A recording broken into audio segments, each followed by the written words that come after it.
Heat, heat is a form of energy.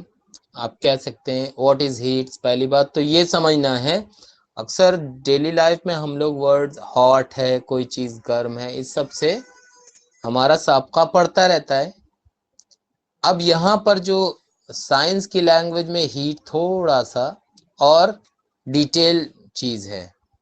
तो heat क्या है? Heat is a form of energy. Heat energy की एक किस्म है, यानी ताकत की, कुव्वत की एक किस्म है। या दूसरे वर्ड्स में अगर कहें, it is a degree of hotness और कोल्डनेस। यहाँ पे देखिए दोनों चीजें आई। ये क्या है? ये एक जरिया है या एक पैमाना है जिसके जरिए कोई चीज कितनी ठंडी है या कोई चीज कितनी गर्म है ये पता चलता है। This is unit. अब यूनिट जो है, एसआई यूनिट हीट की क्या है? जूल्स, जिसको लेटर जे से डिनोट करते हैं। बुक में मिसप्रिंट है ये, लेटर कैपिटल जे से आप डिनोट लिखेंगे इसको। और इसकी डिग्री, ये जो आपको जूल्स स्केल बताया गया है, ये एक ग्रेट साइंटिस्ट थे जूल्स, उनके ही रेस्पेक्ट में हीट की इस यूनिट का नाम जूल्स एक्सेप्ट किया गया है। ठीक है, तो अभी हमारे लिए क्या है? अभी अभी हम लोगों ने क्या डिस्कस किया? हीट कुव्वत यानी एनर्जी की एक शक्ल है। दूसरे वर्ड्स में हीट क्या चीज है? कि कोई चीज कितनी गर्म या कितनी ठंडी है, इसको समझने का एक जरिया है। या कोई भी चीज ठंडी होती है तो उसके अंदर कितनी कम हीट है, इससे अंदाजा लगा सकते हैं। कोई चीज कितनी गर्म है, उसके अंदर कितना ज्यादा हीट मौजूद है, इससे अंदाजा लगा सकते हैं। तो फिर साइंस ने इसको, फिजिक्स में एक ऊंचा दर्जा मिला हुआ है, वो ये है कि भाई हीट अगर कहीं भी इस्तेमाल किया जाएगा वर्ड, तो उसका ताल्लुक किससे होगा? डिग्री ऑफ हॉटनेस या फिर कोल्डनेस। ठीक है, अब अब हम पता करते हैं। और इसका एसआई यूनिट मैं एक बार फिर बता दूं, इसका एसआई यूनिट जूल्स है, जो एक ग्रेट साइंटिस्ट जूल्स के नाम पर रखा गया। कैपिटल जे उसका सिंबल है। हम अब बात करते हैं हीट के सोर्सेस की, कि हमें हीट कहां कहां से मिलती है या मिल सकती है। तो पहला है सन। ये सीन लिखा है यहाँ पे, गलत है इस बुक में, आप इसको करेक्ट कर लीजिएगा अपनी बुक में। सन, सन चीफ नेचुरल सोर्स है हीट का। पूरी दुनिया में सन जो है यानी सूरज, वो मेन सोर्स है हीट का। जितने भी प्लैनेट्स हैं आसपास उसके, और अर्थ स्पेशली, जितनी भी हीट मिलती है हमें, उसका मैक्सिमम हिस्सा सूरज से मिलता है। ठीक है, अब दूसरी चीज है combustion. Combustion of fuels like wood, coal, petroleum etcetera. Combustion कहते हैं जलाने को, बर्निंग को। ठीक है, तो जब फ्यूल्स यानी ईंधन जैसे कि लकड़ी, कोयला, पेट्रोलियम वगैरह जलते हैं, तो उनसे भी हीट प्रोड्यूस होती है। अब आपको कार के अंदर फ्यूल जलता हुआ नहीं दिख रहा, क्या हमने कहा कि डीजल और पेट्रोल और मिट्टी का तेल वगैरह ये सब जलते हैं, केरोसिन ऑयल, लेकिन वो जलते हमें अगर कार के अंदर नहीं दिख रहा है, तो आप ये समझ लिए कि वो जो फ्यूल जल रहा है वो उस मशीन के अंदर है। अगर वो जल नहीं रहा है तो फिर धुआं कैसे निकल रहा है? ये हमारे समझने के लिए एक इशारा है कि गाड़ी के अंदर, इंजन के अंदर फ्यूल जलता है, जलने के नतीजे में धुआं निकलता है। ठीक है, तो अब दूसरा हमारे पास तरीका हीट हासिल करने का क्या हुआ कि हम कंबशन के जरिए हीट हासिल करते हैं। और कंबशन सब चीज़ों का नहीं होता, बहुत सी चीज़ें कंबशन को सपोर्ट करती हैं, बहुत सी सपोर्ट नहीं भी करती हैं। तो कौन से फ्यूल्स का कंबशन? वुड, कोल, पेट्रोलियम वगैरह। ठीक है। नंबर तीसरा, इलेक्ट्रिकल डिवाइसेस। इलेक्ट्रिकल डिवाइसेस जैसे कि हीटर्स हैं, आयरन बॉक्स है, गीजर्स हैं, इनमें भी हीट प्रोड्यूस होती है। ठीक है, इनसे भी इलेक्ट्रिकल डिवाइसेस, जैसे हीटर है आपके घर में, आप देखते हैं जाड़े में इस्तेमाल करते हैं हम लोग, रूम हीटर वगैरह, उससे भी हीट मिलती है। आयरन है, आयरन क्या है? वही प्रेस जिससे हम लोग अपने कपड़े प्रेस करते हैं। गीजर, सबको पता है गीजर क्या होता है, घर में गर्म पानी का की टंकी गीजर कहलाती है। ये सब हमें हीट देते हैं।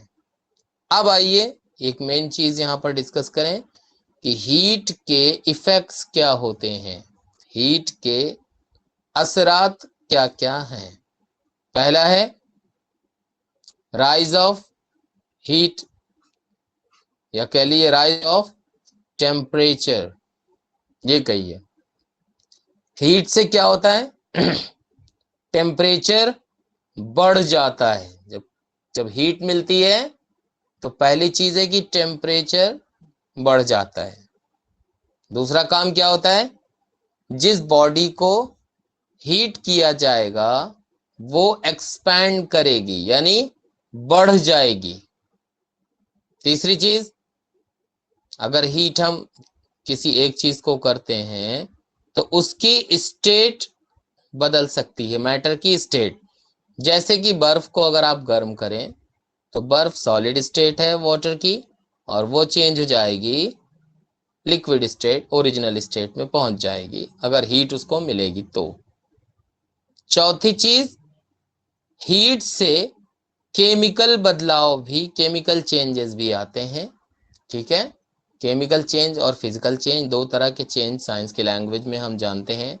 फिजिकल चेंज ऐसा है कि उसमें पलट करके वो चीज फिर हासिल हो सकती है, केमिकल चेंज में पूरी तरह बदलाव हो जाता है।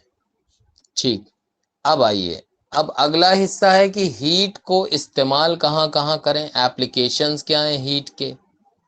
ठीक है, तो सबसे पहला इस्तेमाल है हीट का कुकिंग ऑफ फूड। खाना पकाने के लिए हीट की जरूरत है।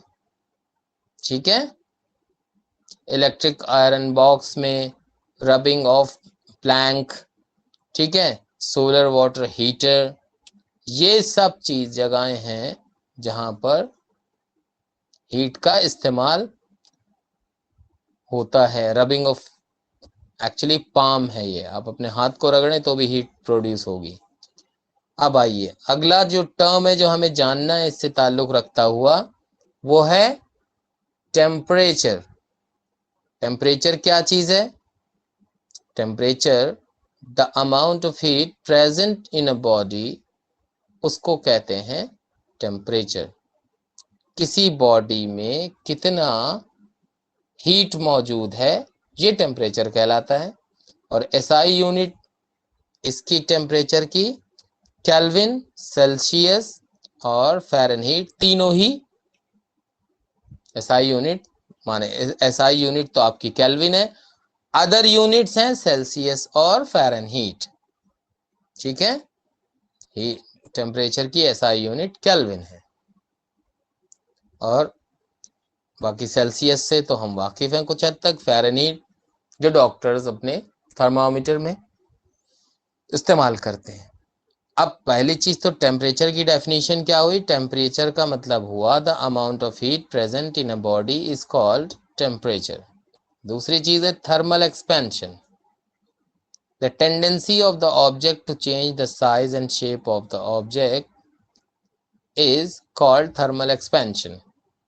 जो किसी भी टेंडेंसी ऑफ द एनर्जी कह सकते हैं, टेंडेंसी ऑफ हीट, किसी ऑब्जेक्ट का जो हीट की एक हैबिट है, हीट क्या कर सकती है, थर्मल एक्सपैंड कर सकती है, यानी बॉडी के शेप और साइज में बदलाव ला सकती है। और इस तरह के बदलाव को हम थर्मल एक्सपेंशन कहते हैं। थर्मल का मतलब होता है गर्म करने पर। ठीक है, अब कुछ चीजें आप और भी जानिए। हमारा human body temperature normal human का है 37 डिग्री सेल्सियस। 37 डिग्री सेल्सियस हमारा जिस्म का टेम्परेचर है। आइस का जो मेल्टिंग पॉइंट है, आइस 0 डिग्री पर, ठीक है, 0 डिग्री कह लीजिए या 32 डिग्री फ़ारेनहीट में, वही 0 डिग्री जो सेल्सियस में है उसी को 32 डिग्री फ़ारेनहीट में कहते हैं। उनका स्केल वहां से शुरू होता है। ठीक है, ये melting point, ice 0 degree Celsius पे मेल्ट हो सकती है। ठीक है। अब हम लोग एक काम करते हैं, इसको थोड़ा और बेहतर तरीके से समझते हैं। ठीक है, आप जरा सा वेट कीजिए।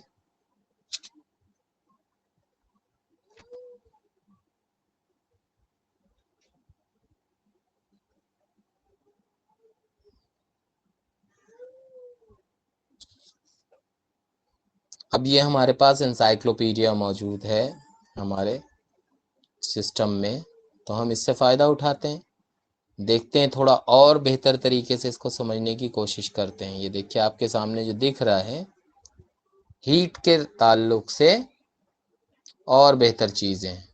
ठीक है, हीट क्या है, यहाँ पर देखिए वही चीज़ बताइए। Heat is the energy that increases the temperature of a substance or makes it change state from a liquid to a gas। आप समझ लिए हीट क्या है। हीट वो एनर्जी है जो किसी चीज का टेम्परेचर बढ़ा देती है और उसकी स्टेट को भी चेंज कर सकती है, जैसे कि लिक्विड से गैस बनाना। For example, heat can move into और within a substance in 3 ways। अब आप एक बात समझ लीजिए, ठीक है, हीट जो है किसी भी सब्सटेंस में, किसी भी चीज में 3 जरियों से अंदर जा सकती है। 3 जरिए हैं हीट के उस मैटर के अंदर जाने के, 3 रास्ते हैं। पहला है कंडक्शन, कन्वेक्शन और रेडिएशन। ठीक है, इसके बारे में भी अभी हम पढ़ते हैं। जो एटम्स एंड मॉलिक्यूल्स हैं ये हमेशा मूव करते रहते हैं। ठीक है, हमेशा चलते रहते हैं, मतलब अपनी जगह पर रुके हुए नहीं हैं। The energy of their movement is called kinetic energy. जो उनके मूवमेंट की एनर्जी है, जो उनके चलने की कुव्वत है, उसको कहते हैं काइनेटिक एनर्जी। ये टर्म्स आपको साइंस में बार बार मिलेंगे, लिहाजा गौर से समझ लीजिए।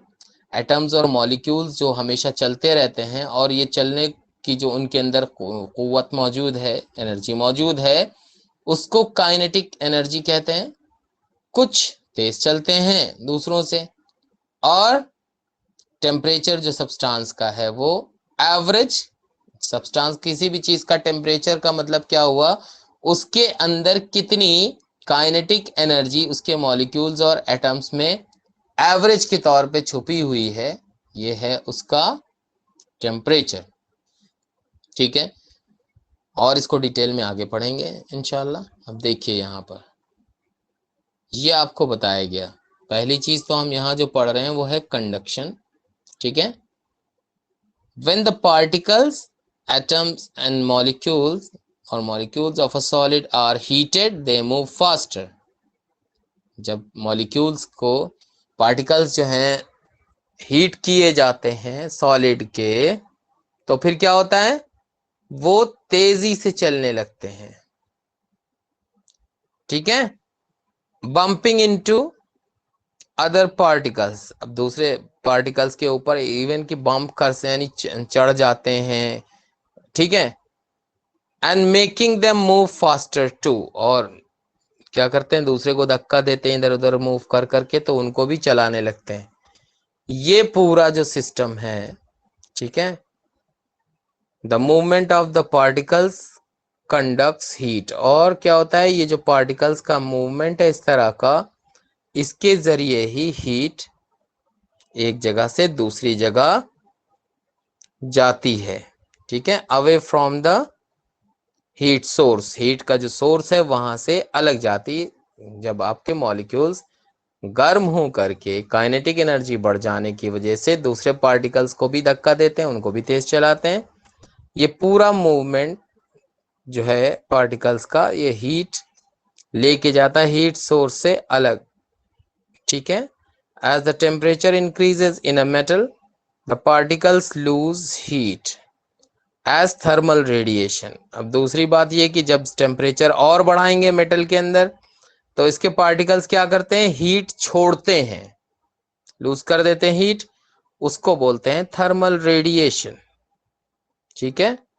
और थर्मल रेडिएशन के नतीजे में क्या होता है, जब जैसे कि लोहे को आप गर्म करिए, ज्यादा गर्म करिए, किसी लोहार के यहाँ जाके देखिए, वो लोहे को तेज गर्म करते हैं तो वो लाल एकदम चमकदार दिखने लगता है। ये ग्लो कहाँ से आता है, जब हम मेटल को ज्यादा गर्म करते हैं तो फिर वो चमकने लगता है, यानी हीट को रेडिएट करने लगता है, बाहर फेंकने लगता है। थर्मल रेडिएशन इसी को कहते हैं। और इससे क्या होता है, मेटल ग्लो करते हैं, रेड येलो, और पहले रेड रहता है होता है, फिर येलो होता है धीरे धीरे, फिर वाइट हॉट हो जाता है एकदम, ठीक है। अब अगला हिस्सा देखिए। दूसरी चीज यहाँ पर देखते हैं हम लोग, ये क्या है।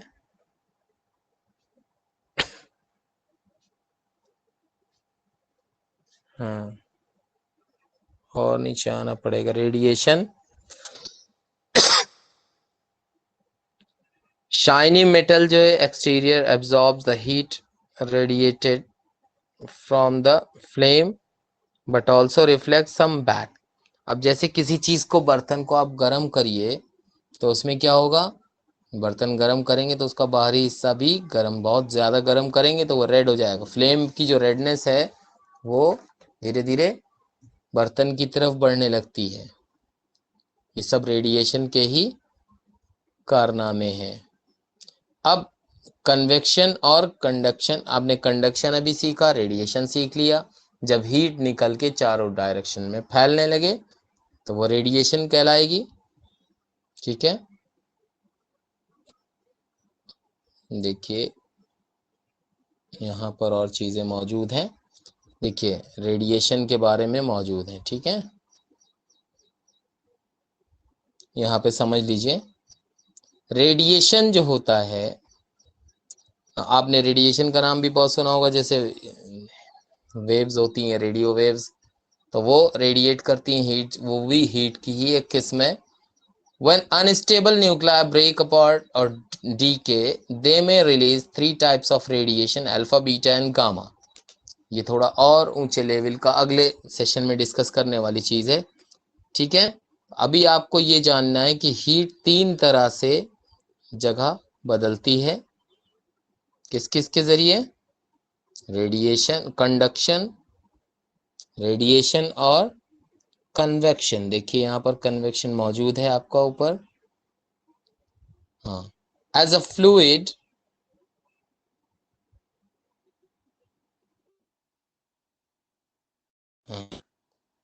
कोई चीज ऐसी है जो बहने वाली है ना, जैसे इसको हम कहते हैं फ्लूइड, बहने वाली चीजों को फ्लूइड कहा, चाहे वो लिक्विड हो या गैस हो। जब उसको हम गर्म करते हैं, जो पार्टिकल्स हैं जिससे वो बना है वो हो जाते हैं। अल फ्लूइड क्या हो जाता है, उसकी डेंसिटी घट जाती है, अब वो राइज करेगा और क्या करेगा, as it moves away from this heat source the fluid cools down. और फिर क्या होगा, जैसे ही आप हीट सोर्स से उसको अलग करेंगे तो वो ठंडा हो जाएगा, उसकी डेंसिटी फिर इंक्रीज हो जाएगी और वो गिर जाएगा। तो कन्वेक्शन की, पहले कोई भी ऐसी चीज जैसे गैस है बहने वाली, तो हीट जब इसको मिलती है तो हीट मिलने की वजह से ये तेज चलता है, तो जिस जगह से तेज चला हीट सोर्स के पास, वहां पर डेंसिटी कम हो जाएगी। अब डेंसिटी कम हो जाएगी तो वो बहने लगेगा और फिर हवा में धीरे धीरे अपनी स्टेट चेंज कर लेगा, बहने लगे। जैसे ही वो हीट सोर्स से थोड़ा दूर जाएगा, फिर उसमें क्या होगा, उसकी डेंसिटी फिर बढ़ जाएगी, कूल टेम्परेचर घटेगा, उसकी स्पीड कम होगी, अब वो फिर से क्या होगा, उसकी डेंसिटी जैसे ही बढ़ेगी वो हवा में जो चीज राइज की थी वो अब फिर गिर जाएगी नीचे। ठीक है, ये कन्वेक्शन का एक तरीका है।